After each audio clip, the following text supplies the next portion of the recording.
2034년에 북한과 남한이 하나로 통일된다면 통일한국은 반드시 G2 국가가 될 수 있을 것입니다. 먼저 통일 그리고 분단과 관련된 이승만 대통령에 대한 거짓말을 바로잡고 넘어가겠습니다. 남한 정부, 즉 이승만 정권을 한반도 분단의 원흉이라고 말하는 사람들이 너무나 많이 있습니다. 그러나 사실은 그와 정반대입니다. 1946년 2월 8월에 북쪽에서는 북조선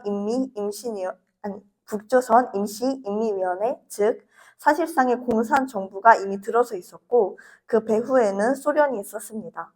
미국은 소련과 협력하고 또 한반도의 통일정부를 수립해야겠다는 생각을 가지고 있었지만 소련은 북한을 장악하고 또 남한까지 다 장악할 생각을 가지고 있었습니다. 이렇게 북한에서 먼저 사실상의 정부를 조직해 놓은 상태에서 북한과 남이 통일정부를 세운다는 것은 이미 불가능한 이야기가 되어버렸습니다. 결국 이승만은 남한만이라도 주권을 가지고 자유롭게 선거해서 민주적인 나라를 세우고 그 후에 북쪽을 점령하고 있는 소련의 세력을 몰아내고 자유로운 통일정부를 세워야 한다고 주장하였습니다. 이승만은 통일정부에 대한 생각을 분명히 가지고 있었고 오히려 스탈린과 김일성이 먼저 마음대로 공산정권을 세워서 한반도의 분단을 촉발시켰던 것입니다. 6.25 전쟁 또한 소련을 배후에 둔 북한의 기습 공격으로 일어난 사건이었고 연합군과 국군이 그에 맞서서 싸우다가 마침내 북진하여 한반도 통일을 이룰 뻔했을 때 그때 중공군이 내려온 탓에 한반도는 분단 상태로 고착화되었습니다. 결국 분단의 원인은 100% 북한, 소련 그리고 중국에 있으며 이승만 대통령은 그 사실을 진심으로 마음 아파했고 눈을 감기 전까지도 한반도 자유통일에 대한 간절한 염원을 가지고 있었습니다. 그리고 그 정신이 여러 애국자들과 신앙인들에 의해 계속해서 내려와서 오늘날 우리에게까지 이어지고 있는 것입니다. 그렇다면 이승만과 자유통일 그리고 자유통일과 G2국가 사이에는 구체적으로 어떤 연관성이 있는 것일까요? 먼저 이승만과 자유통일에 대해서 살펴보겠습니다. 자유통일은 그저 가만히 있다고 이루어지는 것이 아닙니다. 정말 수많은 노력과 헌신, 연합, 그리고 기도, 우리가 해야 할 일은 너무나도 많은데 그 중에서 특히 중요한 것을 바로 지도자라고 할 수 있습니다. 자유통일의 중요성을 널리 알리고 또 사람들을 모아서 조직하고 적극적으로 활동하며 외칠 수 있는 국가적인 지도자가 반드시 필요한 것입니다. 그런 지도자의 특성은 곧 이승만 대통령의 정신이라고도 할 수 있습니다. 이승만은 정말 넓은 인맥과 넓은 지식 그리고 정치에 대한 깊은 이해, 특히 국제 정치에 대해서 정말 깊은 이해를 가지고 있었습니다. 그리고 무엇보다 성령에서 비롯되는 강력한 리더십과 미래를 보는 눈을 가지고 있었습니다. 그러한 이승만 대통령의 모습을 이어받은 현재 지도자인 정광훈 목사님을 따를 때 또 우리가 이승만 대통령의 정신을 본받아서 각 분야의 지도자로서 일어설 때 자유통일의 길이 열리게 되는 것입니다. 그렇다면 통일과 G2 국가는 무슨 연관성이 있을까요?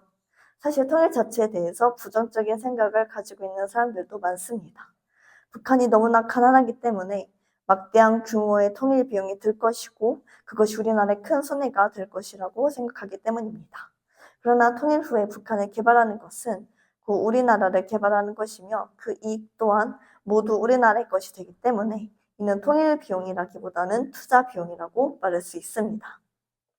또한 통일하게 된다면 대한민국의 자본과 기술력 그리고 북한의 노동력과 아직 개발되지 않은 수많은 자원들이 합쳐져서 단순 더하기의 수준을 넘어선 곱하기의 수준으로 폭발적인 경제성장을 이루게 될 것입니다.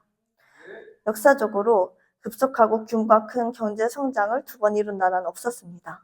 그러나 우리나라는 지금 분단이라는 특수 상황에 놓여있기 때문에 우리가 통일이 된다면 이승만, 박정희, 전두환을 통해서 이루었던 그 놀라운 경제 고도 성장을 다시 한번 이룰 수 있는 기회가 있는 것입니다.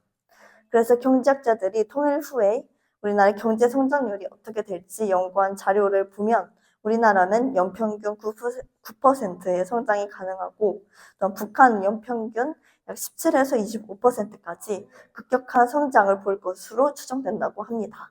그래서 이를 전제로 통일 후 9년째 되는 해에 우리나라의 경제는 세계 5위인 영국을 넘어서게 되고 그 후 21년이 더 지나서 30년의 경제 성장이 완성되는 2050년에 마침내 통일한국은 미국과 나란히 G2 국가로 올라서게 될 것이라고 말하고 있습니다.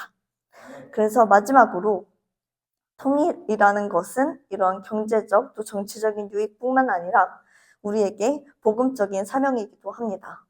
이승만 대통령을 비롯해서 수많은 애국 목사님들, 또 정광훈 목사님께서 말씀하시는 예수한국 복음 통일, 그리고 전 세계 복음화에 대한 비전이 이미 우리 모두에게 주어져 있습니다. 결국 이승만과 자유통일, 또 G2 나라로 도약, 그리고 복음의 전파가 모두 한 줄기로 이어져 있는 것입니다. 그렇기에 지금 이 자리에 모인 한 사람 한 사람이 우리가 정말 이승만 대통령의 정신을 본받아서 각자의 사명과 직분을 충실히 감당하고 또 하나님이 세우신 우리의 지도자에게 순종하면서 충성되어 나아가야 합니다. 그렇게 할 때 우리 또한 예수한국 복음통일가 땅끝까지 복음을 전파하는 데 크게 쓰임받는 지도자로